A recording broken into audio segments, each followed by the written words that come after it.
delivered without a single speech. No official statement. No dramatic confrontation. Just a quiet appearance that leaves millions wondering what really happened behind palace walls.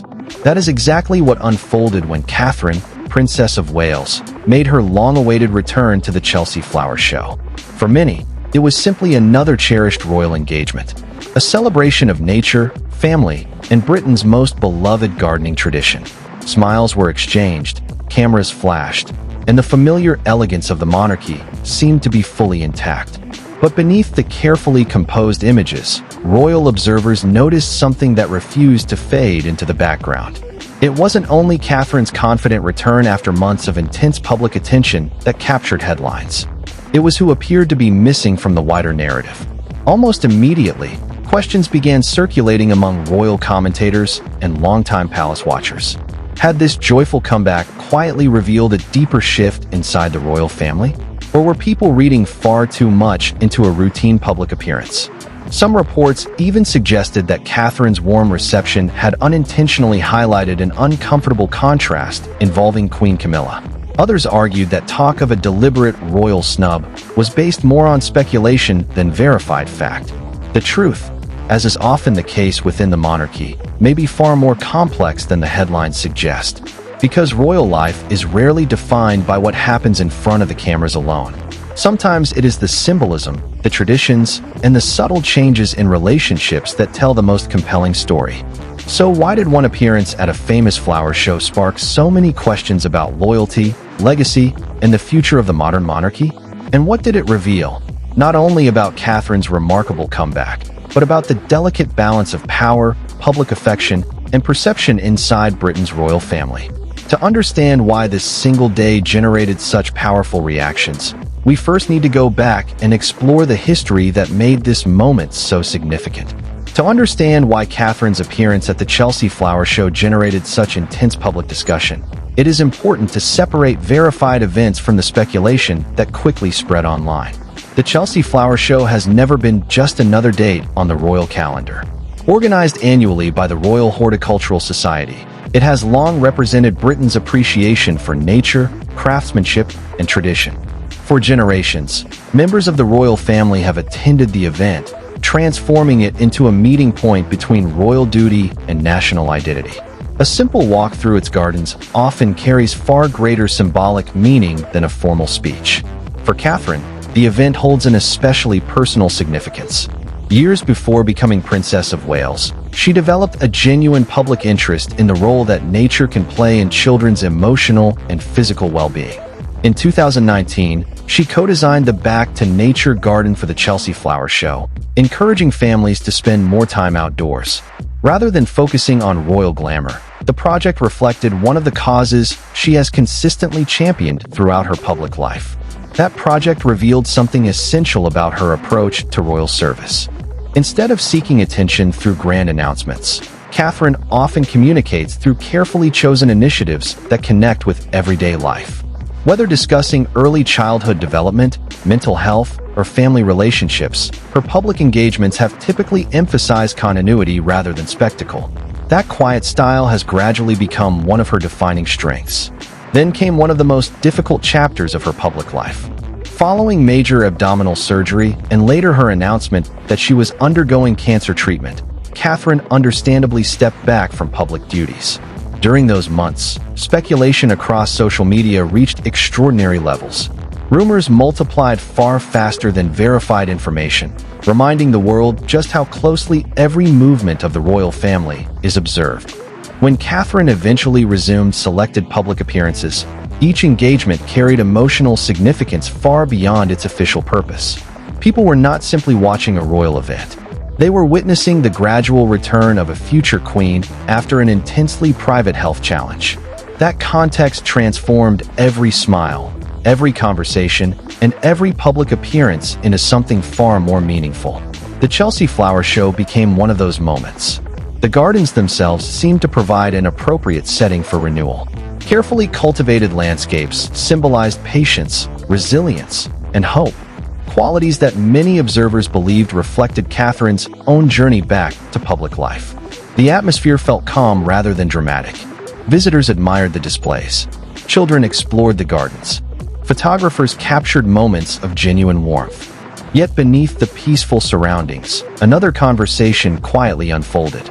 Attention gradually shifted toward the wider dynamics of the royal family. This is where Queen Camilla inevitably entered the discussion. Camilla's journey into public acceptance has been one of the most complex transformations in modern royal history. For many years, public opinion remained deeply divided because of the well-documented history surrounding the marriage of King Charles III and Diana, Princess of Wales. Over time, however, Camilla steadily established her own identity through charitable work, literacy campaigns, support for victims of domestic abuse, and years of consistent royal service. Her public role today differs greatly from the image many people associated with her decades ago. As queen, she carries significant constitutional and ceremonial responsibilities alongside the king. Yet comparisons between Catherine and Camilla continue to surface, not necessarily because the two women encourage them, but because public fascination with the monarchy often frames royal relationships through narratives of rivalry. Several royal commentators have noted that these comparisons frequently reveal more about public expectations than about the actual relationships within the family. Official appearances rarely provide direct evidence of personal conflict. Instead, observers often interpret body language, seating arrangements, schedules, or separate engagements as signs of hidden tension, even when no official source supports those conclusions. That distinction is crucial. The title of this documentary references claims of a cruel royal snub, but no official statement has confirmed that Queen Camilla deliberately slighted Catherine at the Chelsea Flower Show. Much of the discussion originated from media commentary and online speculation rather than verified palace information. Still, perception can be remarkably powerful. Within the royal family, symbolism often shapes headlines as much as confirmed events. A delayed appearance, a brief interaction, an unexpected absence. Any of these can trigger widespread debate about relationships behind palace walls. For Catherine, however, the greater story may have been something far more personal. Her return represented resilience. It reflected duty fulfilled despite extraordinary personal challenges. It reminded the public that behind every royal title stands an individual balancing private hardship with public responsibility. That image resonated deeply across Britain and beyond. Yet as admiration for Catherine grew, questions about the evolving balance within the monarchy only became louder. Was her renewed popularity simply the natural response to her courageous return? Or had this moment quietly shifted public attention in ways that would inevitably affect other senior members of the royal family, including Queen Camilla? Those questions would become even more significant as the events surrounding the Chelsea Flower Show unfolded, revealing why one seemingly ordinary royal engagement generated conversations that extended far beyond the gardens themselves. Morning sunlight filtered through the trees as visitors gathered for one of Britain's most celebrated annual traditions. The pathways of the Chelsea Flower Show were alive with carefully designed gardens, vibrant displays of spring color, and the quiet anticipation that always accompanies a royal visit. Then came the moment many had been waiting for. Catherine, Princess of Wales, arrived with a composed smile, greeting organizers, exhibitors, and guests with the warmth that has become one of her defining public qualities. It was one of her most closely watched appearances since returning to a more active public schedule, and the atmosphere reflected that reality. Cameras followed her every step, but so did something less visible: the public's emotional investment in her recovery. For many observers, this was never just about flowers. It was about resilience. Every conversation Catherine held, every pause to admire a display, and every interaction with children or volunteers carried symbolic weight. Her presence suggested continuity after a period of uncertainty, and for many people watching, that message mattered far more than any official speech. The reception was overwhelmingly positive. Visitors applauded politely as she moved through the exhibits. Garden designers spoke enthusiastically about sharing their work with her.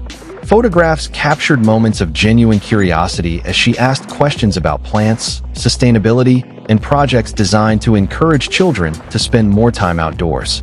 It was familiar territory for Catherine. Her long-standing interest in the connection between nature and mental well-being has been part of her public work for years. Rather than appearing as a ceremonial guest, She seemed genuinely engaged with the ideas being presented.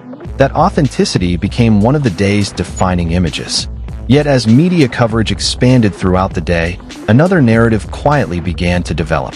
Some commentators suggested that Catherine's appearance had unintentionally overshadowed other members of the royal family.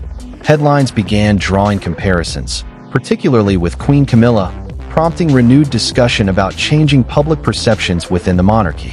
It is important to distinguish between observation and fact. There has been no official confirmation that Queen Camilla deliberately snubbed Catherine during the Chelsea Flower Show, or that any conflict occurred between them.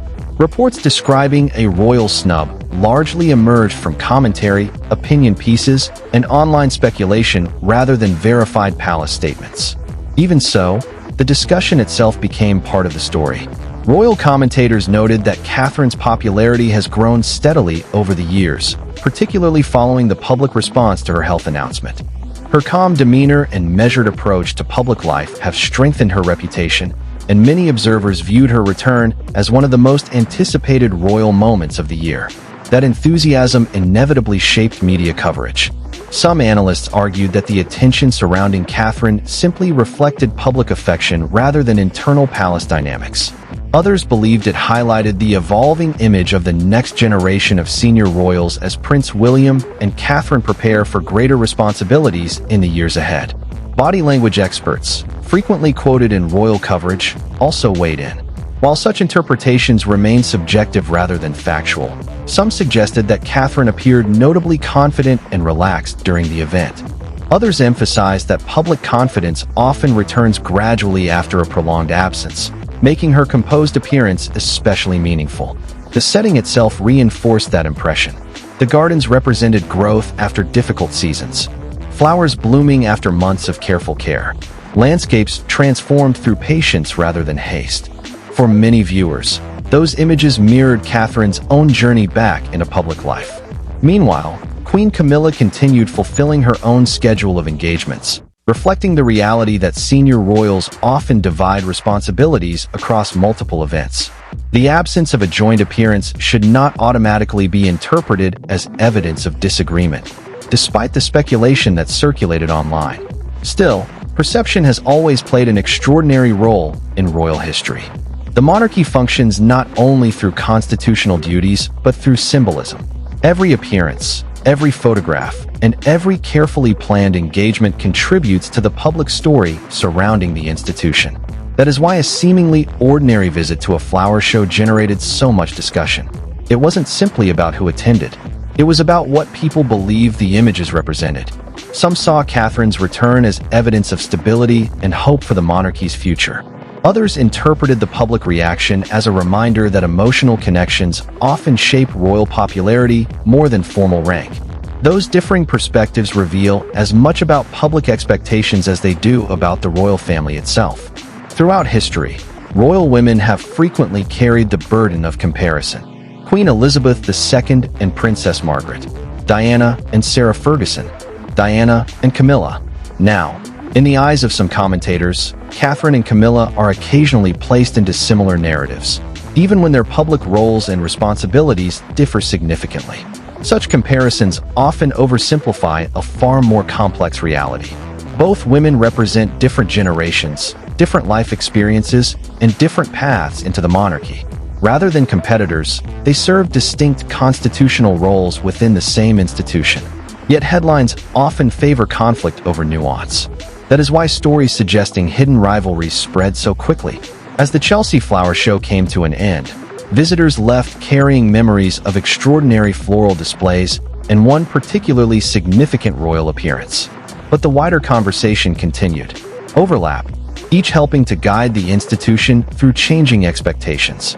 This balance is essential. Every successful monarchy depends upon continuity between generations rather than competition between individuals.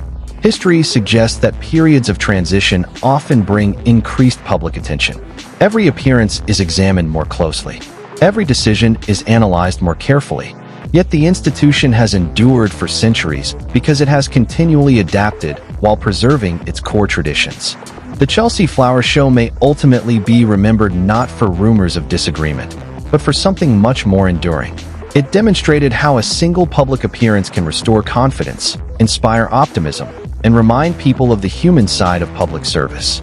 In many ways, gardens themselves offer a fitting metaphor for the royal family. They require patience. They survive difficult seasons. Growth is often invisible until the right moment arrives. And every new bloom is supported by roots planted many years before. The same can be said of legacy. It is not built overnight through dramatic announcements or sensational headlines. It develops gradually through years of consistent actions, quiet dedication, and moments that reveal character when circumstances become difficult. For Catherine, that legacy continues to take shape with each carefully chosen engagement. For Camilla, it continues through years of service that have gradually reshaped public perception. For William, it lies in preparing for the responsibilities that history will eventually place upon his shoulders. And for the monarchy itself, the future will depend not on avoiding public scrutiny, but on continuing to earn public trust through duty, stability, and compassion. Perhaps that is the true lesson hidden beneath the headlines. Not whether one royal overshadowed another, not whether every rumor reflected reality, but whether the institution can continue evolving while remaining faithful to the values that have sustained it for generations. Sometimes the most powerful moments are also the quietest. A walk through a garden, a smile after a difficult year, a nation recognizing resilience without a single word needing to be spoken. Those are the moments that often leave the deepest mark.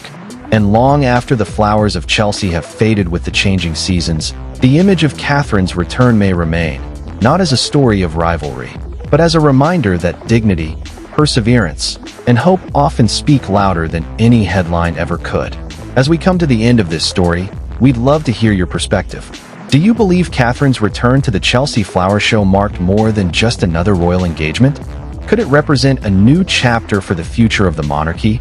Or do you think the headlines surrounding it have been exaggerated? Share your thoughts respectfully in the comments below. We read everyone and enjoy seeing the thoughtful conversations this community creates. If you enjoyed this documentary, please take a moment to like this video, subscribe to the channel, and turn on notifications so you never miss our next in-depth exploration of the British royal family. We are committed to bringing you carefully researched stories that separate verified facts from speculation while exploring the history, traditions, and human moments behind every royal headline. Thank you for watching, and we'll see you in the next documentary.